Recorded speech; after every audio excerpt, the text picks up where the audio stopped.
hizi chache ambazo nimepewa. Tunaenda kujifunza mambo 7 pale unapogundua kuwa umechelewa kimaisha au umechelewa kwenye malengo ambayo ulitakiwa kuwa nayo. Mambo 7 pale unapogundua kuwa umechelewa kimaisha. Kuna wakati ambapo unaweza ukajitazama ukahisi ya kwamba umechelewa. Ukiangalia umri wako na level ulionayo na hapo ulipo, unaweza kugundua kama kuna vitu ambavyo mpaka sasa hivi ningekuwa na vimiliki, ningekuwa navyo, lakini mbona sasa hivi sina. Kuna watu ambao wanafikia situation, labda ni binti ameona amefika labda miaka kuanzia 30, hajaolewa na hajapata hata mtu akuja kutoa posa nyumbani, alafu anajikuta yupo kwenye situation ngumu sana. Sasa ni mambo gani ambayo unabidi uzingatie? Nataka nikupe mambo 7 ambayo utayafanya pale unapogundua kuwa position ambayo ungekuwa nayo kwa muda ambao ulipo au mahali ulipo isingekuwa hiyo. Yaani ungekuwa ukitazama ungekuwa na level nyingine ya juu, labda kimasomo, kielimu, kimafanikio, kiuchumi na nini, ungetakiwa kuwa sehemu fulani, lakini unapogundua kwamba hapa nilipo sio sehemu yangu, ufanye jambo la kwanza, jiambie kuwa katika kila pointi ya maisha yako kuna watu watakutangulia. Narudia tena, jiambie kuwa katika kila pointi ya maisha yako kuna watu watakutangulia. Nataka nikupe hakika kwamba si kila kitu ambacho wewe utakuwa kwanza kukifanya. Kuna vitu ambavyo wapo watu wengine ambao watakutangulia. Sasa imekuwa changamoto, nichukulie mfano kwa mabinti. Ameona amefika umri fulani, halafu bado hajaona mtu wa kumuoa. Labda amefika umri wa miaka 25, 26, 27 mpaka 30. Na kiuhalisia angetakiwa muda huo au ameshaolewa. Wengi huwa wanafanya maamuzi magumu ya kusema kwamba atakayekuja ni huyo huyo. Alafu wanajikuta wanaingia kwenye changamoto kubwa sana za kimaisha, hasa wanapokuwa kwenye ndoa. Wanajikuta wanaingia kwenye changamoto nzito, si kwa mabinti tu, hata kwa vijana wa kiume. Anapogundua kwamba katika umri wangu huu nilipo ningekuwa labda na watoto 2, lakini bado sijapata hata mahari, sijajenga nyumba, sijafanya nini. Kwa anaamua tu kuchagua tu randomly kwamba huyo nataka tu nimchukue hivi ili mradi tu ile aibu iishe. Lakini nataka nikwambie kwamba tambua ya kwamba katika kila pointi ya maisha sio kwa kila kitu ambacho wewe utakuwa kwanza kukifanya katika maisha. Kuna watu ambao watakutangulia. Kwa ukitambua kwamba kuna watu ambao watakutangulia, fahamu ya kwamba hicho kitu utakifanya kwa wepesi na lazima utasubiria ule wakati ambao ni sahihi. Na haitakufanya ufanye maamuzi magumu kusema kwamba nimechelewa, muda huu ningekuwa kwenye sehemu fulani, muda huu ningekuwa na watoto lakini sijafanikiwa kufika kwenye hiyo point, muda huu ningekuwa na leo fulani ya kiuchumi. Mfano, kuna watu ambao anagundua kuwa labda watu waliosoma nao, aliomaliza nao labda mwaka mmoja, unaweza kumaliza mahali hapa chuo, alafu ukaenda mtaani, ukajikuta umemaliza miaka 5 hujapata ajira. Sasa wengi wanafanya maamuzi magumu pale anapotambua kwamba wenzangu niliomaliza nao wameshapata ajira. Nichukue mfano mabinti. Unakuta binti akishagundua kuwa nataka niwe kazini lakini sina kazi, nifanyeje? Akigundua kama kuna mtu ambaye anatoa kazi na ana masharti yake, labda ili akupe kazi ni mpaka ulale naye. Wapo ambao wanafanya maamuzi hayo ya kuchukua hatua ya kulala na mabosi ili tuwapate kazi. Ni pale tu anapotambua kama katika mazingira niliyopo ningekuwa na pointi fulani, ningekuwa sehemu fulani. Sasa nataka nikwambie kwamba katika kila pointi ya maisha si kila kitu ambacho utakuwa kwanza kukifanya. Jambo la pili, unapogundua kuwa nimechelewa katika mahali ambapo ningetakiwa kuwa sipo nilipo. Jambo la pili, unaweza kuanza umechelewa lakini si kigezo cha kumaliza wa mwisho. Unaweza kuanza umechelewa lakini si kigezo, kuchelewa kuanza si kigezo cha kuwa wa mwisho. Bwana Yesu asifiwe sana. Bwana Yesu asifiwe sana. Bwana Yesu asifiwe sana. Kuna wakati unaweza kuanza kitu umechelewa, lakini ukajikuta wewe ndo umekifanya kwa uzuri sana. Umekifanya umechelewa, lakini ukajikuta umefanikiwa kwa ukubwa kuliko hata wale walioanza. Nisikilize. Nataka nikwambia kwamba kuchelewa kuanza sio kufeli maisha. Watu ambao ukisoma kwenye Biblia kuna watu ambao walichelewa kupata watoto, lakini ukiangalia watoto waliowazaa ni watoto wakuu sana. Mchukue mfano Tuanze na mama yake na Samson. Mama yake na Samson alikuwa ni hazai, ni tasa. Alichelewa kuzaa, lakini angalia mtoto aliyemzaa. Ni kweli alichelewa kuzaa, kupata mimba, lakini mtoto aliyemzaa ni mtoto ambaye alikuwa sio wa kawaida. Angalia Yohana Mbatizaji. Mama yake alikuwa na yeye pia ni tasa, hazai. Lakini kuchelewa kwake, Mungu hakuangalia kwamba kwa sababu amechelewa tu nimpe mtu wa kawaida. Kwa sometimes unaweza ukachelewa kuanza kitu, lakini ukajikuta hicho kitu umekifanya kwa ubora kuliko wale walioanza. Kwa hiyo usije ukaona shida unapogundua kuwa kuna kitu nimechelewa kufanya na ingetakiwa niwe nimeshakifanya, ikakupa pressure kubwa kufanya maamuzi magumu ambayo yatakupa shida huko mbele. Kwa hiyo katika kila jambo ambalo utaona kuwa nimechelewa, fahamu ya kwamba kuna wakati ambapo unaweza ukachelewa, lakini ukajikuta wewe ndio umefanya hicho kitu kwa ubora zaidi kuliko watu wengine. Mfano mwingine, Ibrahim alichelewa kupata mtoto, lakini angalia mtoto aliyemzaa Isaka. Ni watu wakuu sana. Angalia mama yake na Samuel. Ukisoma Samuel 1 sura ya kwanza hapo, ukisoma hapo unagundua kwa mama yake Samuel alikuwa ni tasa, alielia sana, aliyeumizwa sana. Ndugu yake Penina, mke mwenza wa mume wake, alikuwa anamcheka sana. Watu walikuwa wanamcheka, wanamwambia wewe huzai wakati wewe ndio umetangulia kuolewa. Lakini hayo yote huyu mwanamke alivumilia na akazidi kumsihi Mungu. Lakini angalia akaja kumzaa nabii. Bwana asifiwe sana. Haleluya. Kwa hiyo sometimes unapogundua kuwa kuna kitu nimechelewa kuanza, usifanye maamuzi yaliyo magumu kwenye hicho kitu. Kifanye kwa wepesi na kifanye kwa utaratibu, utajikuta unafanikiwa kwa ukubwa sana. Bwana asifiwe sana. Mimi nimekuwa nikifanya nikiona hata kwenye elimu tu ya kawaida. Unaweza ukajikuta kitu fulani unakisoma kwa muda mrefu, alafu kesho ni test. Labda ulikuwa busy sana, ukajikuta kesho ni test, alafu hujasoma vizuri. Lakini ukashangaa unachukua daftari, unashangaa unafunua tu karatasi chache, unashangaa hizo ndio zimekuja kwenye mtihani. Kwa sababu kuchelewa kufanya kitu sio sababu ya kukufanya wewe ufanye maamuzi ambayo itakuja kukupa shida baadaye. Bwana asifiwe sana.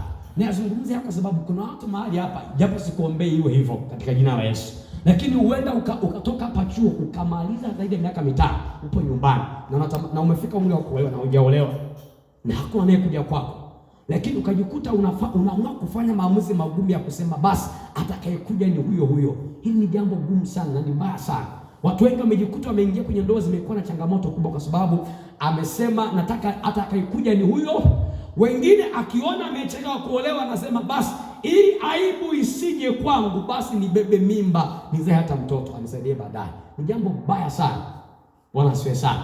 Jambo la tatu, unapogundua kuwa nimechelewa, andika, kila mmoja katika maisha ana uwezo wa kushinda au kufanya vizuri. No matter umechelewa kuanza kitu fulani, no matter umefanya nini, lakini unaweza kufanya hicho kitu kwa ushindi mkubwa na ukapata ushindi mkubwa kuliko hata wale ambao wameanza mwanzo. Kwa hiyo kuchelewa kwako kuanza kitu fulani isikusababishe wewe ukate tamaa na kujiona kuwa mimi sifai tena na siwezi fanikiwa kama watu wengine ambao wamefanikiwa. Unaweza ukajipima kwenye level ya ukoo wenu, ukajikuta wewe ndio maskini kuliko watu wengine. Wengine watu wana kipato fulani kikubwa, lakini ukajikuta wewe ndio una maisha magumu sana. Hiyo isikufanye ufanye maamuzi magumu ya kutafuta kafara ili upate pesa. No. Hakikisha unatambua kwamba hata kama nimechelewa, ninaweza nikafanya kitu kwa ukubwa na nikashinda. Bwana asifiwe sana. Mfano, chukulie nyota za angani. Kila nyota ina mwanga wake. Si ndio jamani? Ina mwanga wake. Na hakuna nyota ambayo inasema kwamba kwa sababu nyota zingine zipo zinang'aa mimi niache. No. Kwa hiyo popote pale ambapo umejigundua kuwa mahali hapa nisingetakiwa kuwa mahali hapa, isikufanye ufanye maamuzi magumu ya kuona kwamba hapa nimeshashindwa, hapa siwezi tena, hapa nitachekwa. No maana tunachekwa, lakini hakikisha hicho kitu nakifanya kwa ukubwa na kwa wepesi, na usiharakishe. Usipoharakisha Mungu atakusaidia na utafanikiwa katika jina la Yesu. Sema amina. Bwana asifiwe sana. Jambo la 4, andika. Jambo la 4. Wale waliopo mbele yako leo, kuna siku walikuwa na hali kama yako, au hata walikuwa na hali mbaya kama yako au hata zaidi ya ulionayo. Narudia tena, wale waliopo mbele yako, iwe ni kimasomo, iwe ni kiufaulu, iwe ni kiuchumi, iwe ni kimafanikio, iwe ni kimaono na nini, wale walioko mbele yako ambao unaona kuwa hawa watu wameshafanikiwa, tambua kama kuna kipindi ambacho hata wao walijiona kama vile ambavyo wewe unajiona, na sometimes huenda walikuwa na hali mbaya kuliko ya kwako ulionayo. Ishi kwa malengo. Ishi kwa malengo. Huenda walikuwa na hali mbaya zaidi ambayo ulionayo, lakini walifuata utaratibu, walisubiria wakati wa Mungu. Wakati wa Mungu ulipofika, Mungu akawapandisha. Kwa no matter upo kwenye situation gani, unaweza ukajiona ukatoka mahali hapa chuo ukajikuta na mazingira magumu sana ya maisha, ukaanza kuwaza kwa nini nina maisha haya, ukajikuta unaamua kufanya maamuzi magumu ambayo yatakukosti maisha yako. So nataka utambue kwamba hata wale waliofanikiwa, walioko juu, kuna siku ambapo walikuwa chini mahali hapa ulipo. Kuna siku ambapo walikuwa wanajiona hawafai. Wale waliofanikiwa kielimu, kuna wengine ambao hata mahali walipo wenyewe wanaona kama ni muujiza. Ule muujiza ambao wao walitendewa, hata unaweza kutendewa. Unaweza kujiona kuwa GPA yako ni mbaya sana, ipo chini, alafu huko mwaka wa mwisho, huko mwaka wa 3, unaona kama mwelekeo wa elimu yako unaona kama ni mgumu sana, na uone yani mpaka umeshapoteza tumaini kwamba hapa nitatoboa kweli, nitatoka hapa hata na 3 au nitatoka na ngapi. Hiyo isikufanye kuna watu ambao waliingia mwaka wa mwisho afu wanajipei mbaya sana, lakini Mungu akawasaidia wakatoka wanajipei kubwa. Lakini pia kuna watu ambao walijiandaa, walikuwa wanaingia kwenye mtihani afu hawajajiandaa kama vile ambavyo wewe unajiona. Sometimes unaweza ukaingia kwenye mtihani fulani ukaona labda umebakiza risali moja uingie mtihani, ukiangalia maandalizi yako ni magumu, yani hujafanya maandalizi ya kutosha. Hata kama umefanya labda unakuta hiyo kozi imekuwa ni ngumu sana, ikakufanya mtu mpaka unakata tamaa, unasema kweli hapa hata kama nikiingia ni mazero. Ukishaingia kwenye mtihani huku nawaza kuwa ninapoingia hapa huu mtihani sitaweza, na kweli utaweza, itakuwa ni ngumu kwako, sababu akili yako umeshaambia kuwa siwezi. Haijalishi kuna changamoto gani ambayo iko mbele yako, hiyo changamoto, kumbuka kuna watu ambao unaona kuwa hao wamefanikiwa. Kuna siku hapo walikuwa na changamoto kubwa kuliko hata wao walionao, lakini wakavuka. Kwa nataka nikwambia kwamba no matter umechelewa kufanya kitu fulani au umepitia situation ambayo ungetakiwa kuwa point fulani, lakini haupo kwenye hiyo point, isikufanye ufanye maamuzi magumu ambayo yatakupa shida baadaye. Tambua kwamba wale walioko juu, kuna siku ambapo walikuwa chini kama wewe ulipo sasa hivi. Ishi kwa malengo. Bwana Yesu asifiwe sana. Bwana Yesu asifiwe sana. Haleluya, haleluya. Jambo la tano, hauwezi kushinda kwa kuwachukia wale walioko juu yako. Hauwezi kushinda katika hali ulionayo kwa kuwachukia wale ambao unaona kuwa wako juu yako. Tuna changamoto kubwa sana kwenye kizazi hiki au wanadamu. Unakuta mtu akiona mtu fulani yupo kwenye leo fulani ya mafanikio, badala huyo mtu ampende au ajifunze kutoka kwake, anaanza kumchukia. Bwana asifiwe. Na hii si kwa wapagani tu, hata watu waliookoka. Unaweza kumuona mtu labda akija kuimba mahali hapa, wepa Mungu na shuka, watu wanamuona Mungu. Alafu ukikuta mtu mwingine praise mwenzake anachukia, anasema hii jamani najifanya renyewe ndio najua kuimba renyewe ndio nini na nini, vitu kama hivyo. Hata kwenye mafanikio ya kimaisha, watu wengi mpaka imefika hatua anafanya maamuzi ya kuua mtu, kutoa kafara au amue kumuua mtu. Mbona wachawi hawapendaji maendeleo ya watu. Na ndio maana wanachokifanya, akimuona mtu fulani amefanikiwa, anatamani amuue. Hafu ukiangalia hata akimuua, hawezi kuchukua ule utajiri wake aliyokuwa nao au ile mafanikio aliyokuwa nayo. Ukuta yuko pale chini. Kwa solution ya unapogundua kwa kuna watu ambao wako mbele yako, sio kuwachukia, bali tamani ujifunze kwao. Wao wamefikaje mahali hapo? Wamefanikiwaje mahali hapo? Kwa hiyo point waliopo, wao wamepitia njia gani? Bwana asifiwe sana. Kwa mfano mmoja, kuna tajiri mmoja huko Marekani, alikuwa tajiri mkubwa sana. Sasa akaja kijana mmoja akamuuliza, naomba uniambie siri ya mafanikio yako. Kwa nini wewe ni tajiri mkubwa? Akasema sawa, nitakusaidia na nitakwambia siri ya mafanikio yangu. akasema twende baharini. Wakaenda baharini. Wamefika baharini, yule tajiri akamwambia ingia kwenye maji. Wakaingia kwenye maji. Akampa swali, unataka kuwa tajiri? Akasema ndio. Piga hatua tena, sogea mbele. Akazidi kusogea mbele. Akasogea. Hivyo namuuliza, unataka kuwa tajiri? Akasema ndio. Sogea tena mbele. Wakati huo maji yanazidi kupanda, yanazidi kumeza. Mpaka ikafika point ambapo maji yakafanya nini? Yakamfunika.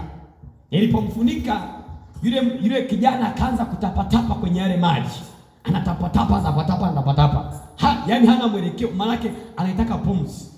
Jamaa ikabidi amtoe. Alipomtoa akamuuliza, jamaa akasema, "Sasa kumbe si ya mafanikio yako ni kuua watu. Maana yake unataka hata mimi kuniua?" Akasema hapana. Akasema siri ya mafanikio ambayo ni mimi hapa nilipo nimefanikiwa kwa sababu zifuatazo. Akamuuliza, ulipokuwa kwenye maji ulikuwa unataka kitu gani? Wakati ambapo ulikuwa unahangaika, kitu gani ambacho ulikuwa unakitamani? Akasema nilikuwa natamani kupata hewa. Nilikuwa napambana sana nipate nini? Nipate pumzi. Maana kwenye maji kule pumzi havani haipo. Akamwambia ili ufanikiwe kama vile ambavyo ulikuwa unatapatapa kutafuta pumzi, tapatapa pia kufanya kile kitu ambacho Mungu amekiweka ndani yako, au kile kitu ambacho unakiweza ukifanya. Kifanye kwa juhudi sana kama vile ambavyo ulikuwa na juhudi kutafuta nini? Pumzi. Bwana asifiwe sana. Haleluya. Kwa hiyo siri ya kufanikiwa sio kumchukia yule aliyefanikiwa, bali siri ya kufanikiwa ni kumfuata yule aliyefanikiwa na kumuuliza, wewe umefanikiwaje? Umepitia njia gani? Kwa nini wewe unafaulu sana afu mimi sifaulu? Wewe unasomaje wakati vipindi tunaingia wote darasani? Okay, wewe kiuchumi umefanikiwaje? Unajua unawezaje kumanage fedha? Wote tunapokea bomu linalolingana. Kwa nini wewe una maendeleo makubwa kuliko mimi? Wakati mwingine huenda una maisha nyumbani, maisha yenu ni magumu sana kama nilionao mimi. Kwa nini wewe unafanikiwa? Kwa siri ya kufanikiwa sio kumuona mtu na kuanza kumchukia. Bwana asifiwe sana. Na hii shida kwa mabinti ipo sana. Na Mungu awasaidie sana. Akiona mwenzake ana nini? Kwa na yeye anataka sasa. Anaanza kumchukia, anamuona vibaya kwamba kwa nini anajiona anafanya nini? No, hiyo sio siri ya kufanikiwa. Kwa hiyo siri ya kufanikiwa ni kujifunza kwa yule aliyefanya nini?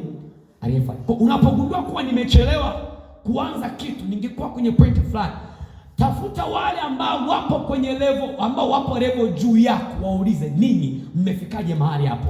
Ninyi mmefanikiwaje mahali hapo? Jambo la 6, nimalizie. Jambo la 6, kujitoa kwako katika hicho ulichonacho ndani yako, hata kama umechelewa kukianza, ni muhimu sana kuliko vipawa na karama ambavyo unavyo. Narudia tena. Kujitoa kwako katika hicho ambacho Mungu amekiweka ndani yako ni muhimu sana kuliko karama na vipawa ulivyonavyo. Nisikilize, kuwa na vipawa na karama alafu hutaki kulipa gharama au hutaki kujitoa, haitakusaidia chochote. Watu wengi wanaishi kwa sababu mimi ni mwimbaji, kwa hiyo watu watakuja tu kunisupport nini. Hakuna kitu kama hicho. Watakusupport pale ambapo watakapoona una mwelekeo unakoelekea. Ili watu waje kwako ni mpaka watakapoona umeanza kitu gani na unafanya kitu gani. Usipofanya kwa bidii, hawatakuja watu unaowataka. Bwana asifiwe sana. Kwa uwezo wako wa kulipa gharama katika kile ambacho kimo ndani yako ndicho kitakachokusaidia wewe kutoka kwenye ile hali ambayo umejikuta kwamba nimechelewa kufanya kitu fulani. Utakapoamua kulipa gharama, ukitambua kuwa nimechelewa kwenye point fulani, labda kwenye uchumi, lazima uamue kwamba je, nifanyeje ili uchumi wangu uende haraka? Nianze kujibana, nianze kuwekeza, nianze kufanya kitu fulani, nianze kuweka akiba, nisitumie fedha. Kwa itakulazimu kufanya kwa bidii katika kile ambacho unatamani kuwa kwacho baadaye. Jambo la mwisho la 7. Hakuna mtu atakayekuonea huruma kama hutapambania kilichomo ndani yako.